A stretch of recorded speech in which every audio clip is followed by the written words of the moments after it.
Assalamualaikum warahmatullahi wabarakatuh. Sebelumnya perkenalkan, nama saya Muhammad Bagus Arya dengan NPM 2321 dari kelas 1NG. Ingin menjelaskan materi dari tugas etika politik dengan dosen pengampu Bapak Franky SHMH. Berikut judul dari materi yang akan saya jelaskan, yaitu ada teori dan kajian etika pejabat di media sosial dalam perspektif politik hukum. Dalam Islam, materi pertama ada A, pemikiran para ahli tentang etika politik dan perilaku pejabat. Yang pertama, pemikiran Aristoteles tentang etika politik.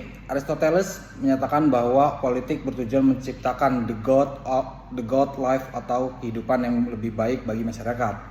Menurutnya, pemimpin harus memiliki moral yang baik karena kekuasaan tidak hanya berkaitan dengan pemerintahan, tetapi juga tanggung jawab etis terhadap rakyat. Dalam konsep Aristoteles, yang itu dibagi menjadi 3. Yang pertama, politik harus dijalankan demi kepentingan umum. Yang kedua, pemimpin harus menjelaskan kebijakan. Dan yang terakhir, komunikasi politik harus menjaga stabilitas negara. Kaitan dengan fakta yang terjadi, saat ini banyak pejabat publik menggunakan media sosial untuk kepentingan pribadi dan pencitraan politik. Misalnya yang pertama, membuat konten sensasional demi popularitas. Yang kedua, menyerang lawan politik. Dan yang ketiga, atau mengunggah pernyataan yang memancing konflik. Hal tersebut bertentangan dengan pemikiran Aristoteles karena politik tidak dapat berorientasi pada kebaikan bersama, melainkan kepentingan popularitas pribadi.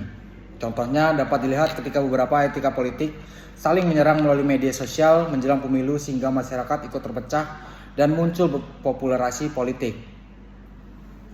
Yang kedua, pemikiran Max Weber tentang etika tanggung jawab. Max Weber membagi etika politik menjadi yang pertama ada etika keyakinan atau ethic of conviction. Yang kedua, etika tanggung jawab atau ethic of responsibility.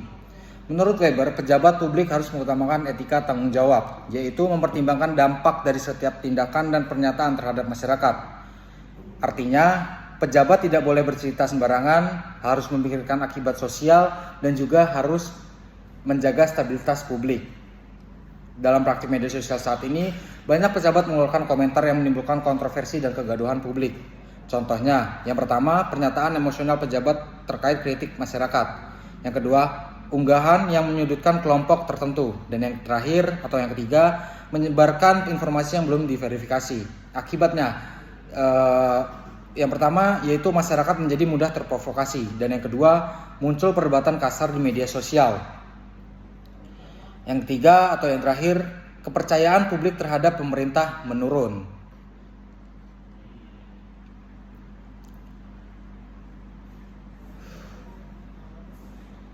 Selanjutnya ada materi kedua yang B, dasar hukum di Indonesia. Yang pertama, Undang-Undang Dasar Negara Republik Indonesia tahun 1945. Pasal 28F berbunyi, setiap orang berhak memperoleh dan menyampaikan informasi melalui berbagai media. Namun kebebasan tersebut harus disertai tanggung jawab moral dan hukum. Kaitan dengan fakta di media sosial sering muncul 3. Yang pertama itu ada penyebaran berita bohong atau hoax. Yang kedua, fitnah politik. Dan yang ketiga, informasi provokatif. Walaupun masyarakat dan pejabat memiliki kebebasan berpendapat, penyampaian informasi tetap harus menjaga etika dan ketertiban umum. Yang kedua, Undang-Undang Informasi dan Transaksi Elektronik. Itu ada Undang-Undang ITE mengatur larangan penyebaran hoax, ujaran kebencian, pencemaran nama baik, dan juga informasi yang menyesatkan. Kaitan dengan fakta, banyak kasus media sosial yang diproses hukum karena yang pertama unggahan provokatif, yang kedua ujaran kebencian, dan yang ketiga penyebaran informasi palsu. Termasuk beberapa tokoh politik atau pejabat yang pernah dipanggil aparat karena pernyataan di media sosial dianggap melanggar hukum. Hal ini menunjukkan bahwa kebebasan digital tetap memiliki batas hukum dan etika.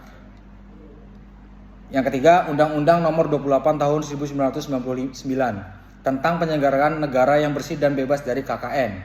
Undang-undang menekankan prinsip akuntabilitas, keterbukaan, profesionalitas, dan juga kepentingan hukum.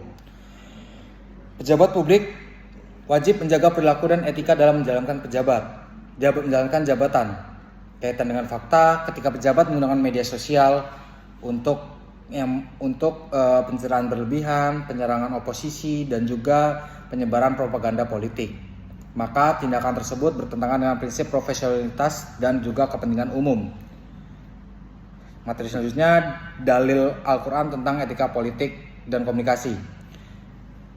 Yang pertama ada Quran surat Al-Hujurat ayat 6 yang berbunyi, jika datang kepadamu orang fasik membawa satu berita, maka telitilah kebenarannya. Ayat ini memerintahkan tabayun atau verifikasi informasi sebelum menyebarkannya.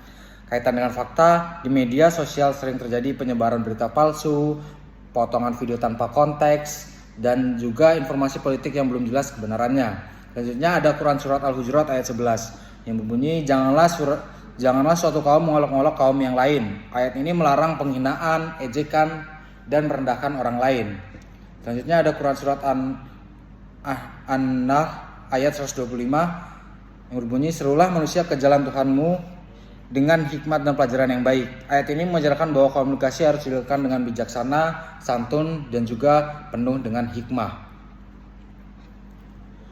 Yang terakhir ada analisis keseluruhan, yaitu D.